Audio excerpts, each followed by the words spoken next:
पूरा हिंदुस्तान 140 करोड़ देशवासी इस घटना से पीड़ित है, परेशान है और सभी के मन में भावना है कि हमारे देश की राष्ट्रवादी सरकार के द्वारा उन आतंकियों को, उन निर्दलियों को उसकी सजा बहुत जल्दी और बहुत अच्छे रूप से मिले कि ताकि इसके बाद कोई भी इस प्रकार की घटना को अंजाम ना दे सके। हम सब देवी के सानिध्य में अपने देश के प्रधानमंत्री, रक्षा मंत्री और गृह मंत्री जी से इस सभा के माध्यम से, अपने पत्रकार बंधुओं के माध्यम से यह संदेश देना चाहते हैं कि इस घटना को जो अंजाम देने वाले हैं या उनके पीछे की जो साजिश रचने वाले हैं, सबको जल्दी से जल्दी और अधिक से अधिक ऐसी सजा दी जाए कि वो दोबारा कभी जीवन में कल्पना वो भी ना कर सके। और बाकी लोग जो हमारे देश के विरोधी हैं, हमारे हिंदू समाज के विरोधी हैं, उनको इस बात की कल्पना भी ना करें कि ऐसी कोई घटना हो। मैं हमारे सुधीर मिगलानी जी हैं, मैं उनसे अनुरोध करूंगा कृपया 2 मिनट में अपना संदेश देंगे। सुधीर जी। धन्यवाद राजीव भैया। जो 22 अप्रैल को यह एक निंदनीय घटना पहलगाम कश्मीर में हुई है, इसकी जितनी निंदा की जाए कम है। हमारे नवविवाहित देश से जो बच्चे घूमने जाते हैं, नवविवाहित युगल 16 अप्रैल को जिनका विवाह हुआ था लेफ्टिनेंट विनय नरवाल जी, ऐसे सभी बहुत सारे बच्चों को, विशेष रूप से पुरुषों को धर्म पूछ कर गोली मार देना, ये एक बहुत ही निंदनीय घटना है। और इस मंच के माध्यम से केवल देवी जी के सानिध्य में मैं हमारी केंद्र सरकार से निवेदन करूंगा, आग्रह करूंगा कि ऐसे जो भी आतंकी हैं और उनके जो स्लीपर सेल्स हैं, उनको ढूंढ कर ऐसी सजा दी जाए कि ये नजीर बन जाए, ताकि ऐसे नरसंहारों की पुनरावृत्ति आने वाले समय में कभी भी ना हो सके। धन्यवाद। मैं आदरणीय भैया श्री महेंद्र तनेजा जी से भी अनुरोध करूंगा, कृपया 2 शब्दों के द्वारा उन परिवारों को सांत्वना और उन व्यक्तियों को भी जिन्होंने अपनी जान गंवाई है, उन्हें श्रद्धांजलि अर्पित करेंगे। श्री महेंद्र तनेजा जी। प्रातः संबंधीय परम आदरणीय देवी जी के चरणों में नमन करते हुए सनातन धर्म मंदिर सभा के तत्वाधान में देवी जी की कृपा से और इनके आदेश से हम सब लोग आज उस मार्च के लिए चले हैं, जिस मार्च को दुनिया में बहुत बुरी दृष्टि से देखा जा रहा है।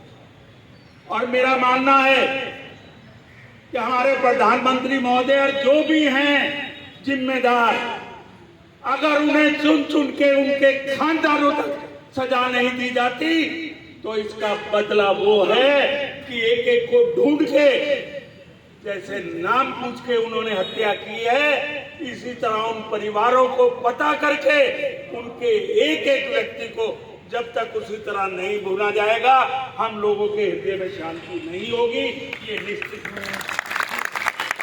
जय श्री राम। जय श्री राम। तो मेरा अनुरोध है सत्ता में जो लोग बैठे हैं कि वो हमारी भावनाओं को ध्यान दें और ऐसा प्रतिशोध पाकिस्तान को और उन दंगइयों को भी दिखा दें कि हिंदुस्तान में हिंदुत्व, हिंदुस्तान में सर्व भाषाएं जो हैं एक दूसरे की रक्षक है, और इसका बदला लेने हिंदुस्तान बाखूबी जानता है। जय हिंद। संत सवाल के बारे में कैसा सोचते हैं? अगर रामलीला ग्राउंड से यह आवाज दिल्ली बैठे हुए नेताओं तक पहुंचे कि इस रोष यात्रा का अर्थ यह है कि आपको प्रतिशोध लेना है और चुन चुन कर उन सभी को सजा देनी है जिन्होंने इस घटना को अंजाम दिया है। और मैं इस अवसर पर परम पूज्य देवी जी के भी श्री चरणों में प्रार्थना करूंगा कि 2 शब्द उन परिवारों के लिए भी और दिवंगत आत्माओं के लिए भी जिन्होंने अपनी जान गंवाई है और उनके परिवार जिस भी अवस्था में है, परमपिता परमात्मा उन पर कृपा करे, उन्हें संबल दे। परम पुण्य परम आदरणीय देवी जी।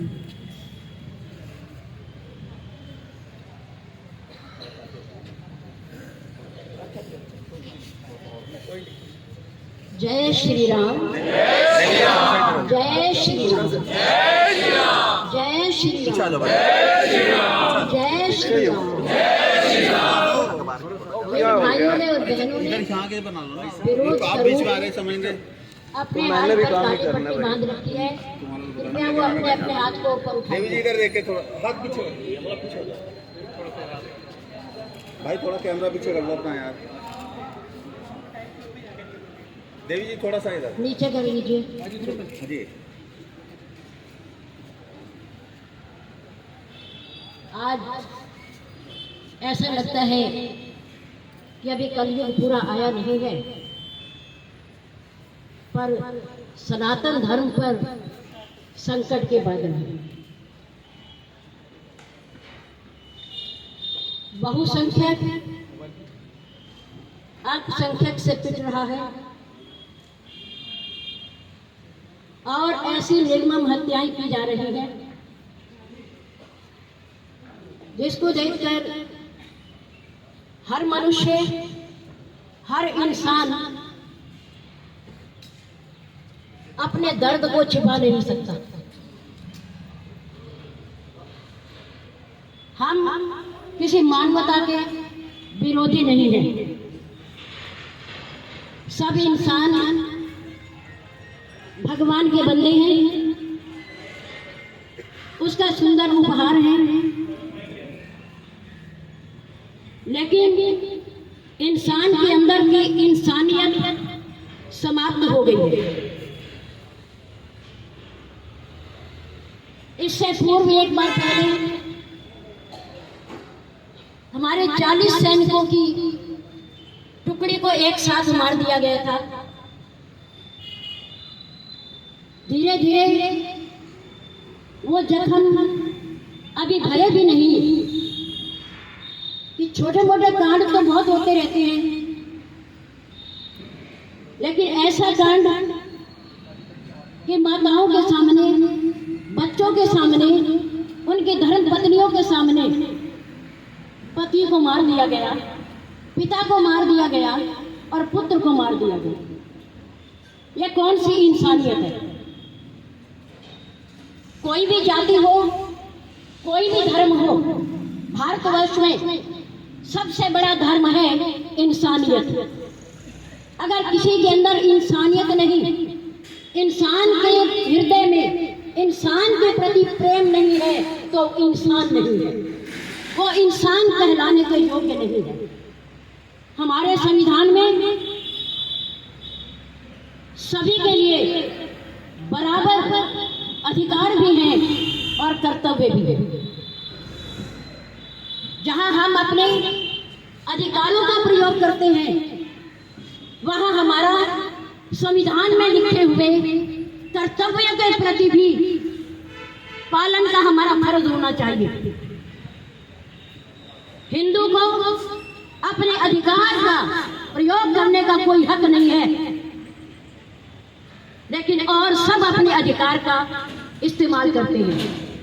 जब हम आवाज उठाते हैं तो हमारी आवाज को दबा दिया जाता है और दूसरों की आवाजों को बुलंद कर दिया जाता है। क्या हमें बोलने का अधिकार नहीं है या नहीं? है या नहीं? अगर है तो हमें बोलने क्यों नहीं दिया जाता? धर्म का, अपने अपने धर्म के बारे में सबको बात कहने का अधिकार है। हम मानते हैं शिक्षा का अधिकार है, रहने का अधिकार है, जीने का अधिकार है, पर निर्दोष किसी को गला काट देना या उसे मारने का किसी को कोई अधिकार नहीं है, नहीं है, नहीं है। हम किसी धर्म के विरोधी नहीं, मानवता के विरोधी नहीं। इस विशाल भारत देश में सभी धर्मों के, जितने दुनिया में धर्म हैं, सब धर्म अवलंबी रहते हैं। सनातन धर्म को किसी किसी से कोई शिकायत नहीं। लेकिन अचंभा है कि सनातन धर्म से और धर्म मानने वालों को सबको घृणा है, सबको नफरत है और सब इसे स्वीकार नहीं करते। हमें बहुत दुख होता है जब इस प्रकार की घटनाएं हमारे देश में घटती हैं जिनका कोई दोष नहीं होता। अगर आज लड़ना है, युद्ध करना है, तुम्हारे हाथ में हथियार है तो दूसरे को भी हथियार उठाने दो, दूसरे के हाथ में भी हथियार हो जाए। मेरे राम ने रावण के साथ धर्म युद्ध किया, निहत्था किसी को नहीं मारा। जो युद्ध से लौट जाता था उसमें बाण नहीं चलाया जाता था और संध्या के समय धर्म युद्ध को बंद कर दिया जाता था। लेकिन आज के युग में अधर्म युद्ध हो रहे हैं। पीछे से वार करो, आगे से वार करो, गला काट दो, काट के दबा दो, बक्से में बंद कर दो, नाले में फेंक दो। इंसान की यही कीमत है? क्या यही कीमत है इस इंसान की जो इतने मुश्किलों के बाद बड़े भाग्य से ये मनुष्य जीवन मिलता है हमें? हम पूछते हैं कि हमारे अधिकार कहाँ हैं? आखिर हम कहाँ बोल सकते हैं? हाँ, कहाँ ललकार कर सकते हैं अपने अधिकारों के लिए? हमें ये बताया जाए। और एक शब्द, हम हिंदुओं को हिंदुस्तान में रहते हुए काफिर कहा जाता है। क्या कहा जाता है? क्यों कहा जाता है? आखिर इस शब्द का अर्थ क्या है? हम पूछना चाहते हैं। जो कहते हैं उनसे भी और सरकार से भी हम पूछना चाहते हैं कि आखिर इस शब्द का अर्थ क्या है? क्या हम इस देश के वासी नहीं हैं? क्या हमारे हिंदू लोग इस देश के लिए बलिदान नहीं देते? क्या वो इस देश की रक्षा के लिए आगे नहीं आते? हमें बताया जाए। नंबर 3, हमारे सनातन धर्म की, हमारी हिंदू भाइयों की बच्चियां, हमारी बच्चियां, हमारे परिवारों की बच्चियां अगर किसी के प्रलोभन में आकर, किसी के बस में आकर, किसी के बहकावे में आकर अगर वो किसी से अपना शादी कर लेती है, कोई बात नहीं, हमें कोई एतराज नहीं। शादी हो गई, संस्कार हो गया, सब कुछ हो गया, लेकिन उसके बाद कौन सा ये धर्म कहता है कि उसे टुकड़े करके उसे बक्से में दबा दो, बाहर सड़क पर डाल दो, उसे नंगा कर दो? ये कौन कहता है? ये किसका धर्म कहता है? हमें बताया जाए। हमारे धर्म में चींटी को भी बिना गुनाह के नहीं मारते, मक्खी को भी नहीं मारते, मच्छर को भी नहीं मारते। इंसान को मारना तो बहुत दूर की बात है। लेकिन हमें बताया जाए कि ऐसा हमारे साथ क्यों हो रहा है, हमारी बच्चियों के साथ क्यों हो रहा है, हमारे निर्दोष भाइयों के साथ ऐसा क्यों हो रहा है, जबकि हम बहुसंख्यक हैं? क्यों हो रहा है?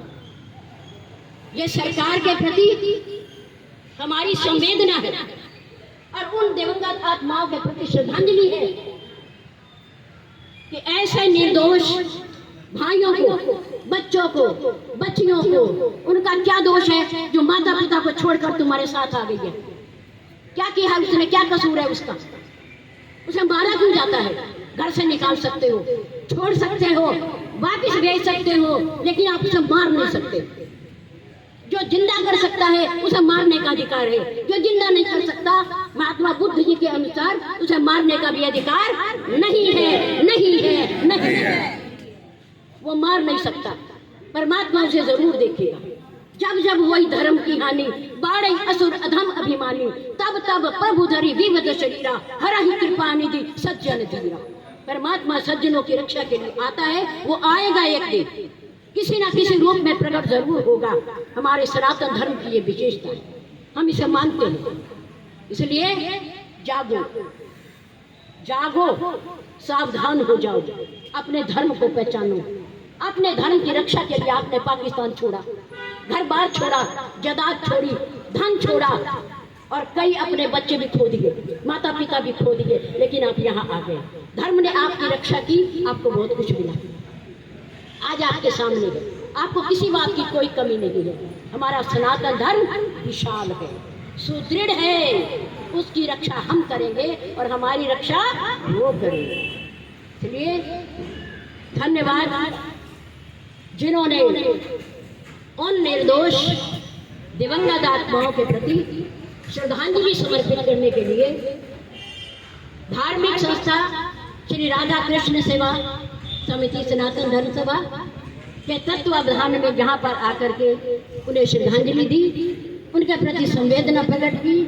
उनका परिवार अगर आपकी बात को सुनेगा, आपकी ललकार को देखेगा, तो उनके मन को प्रसन्नता होगी कि आखिर हमारे साथ कोई ना कोई जरूर खड़ा है हमारे साथ। उन्हें बल मिलेगा, उन्हें शक्ति मिलेगी। जिनका बाप चला गया, जिनका पति चला गया, जिनका पुत्र चला गया, बड़े दुख की बात है। अपने घर पर ये गुजरती है तो उसे पता चलता है, ये दूसरों के घर पर गुजरी है, पर उसके हमें गहरा दुख है, बहुत दुख है।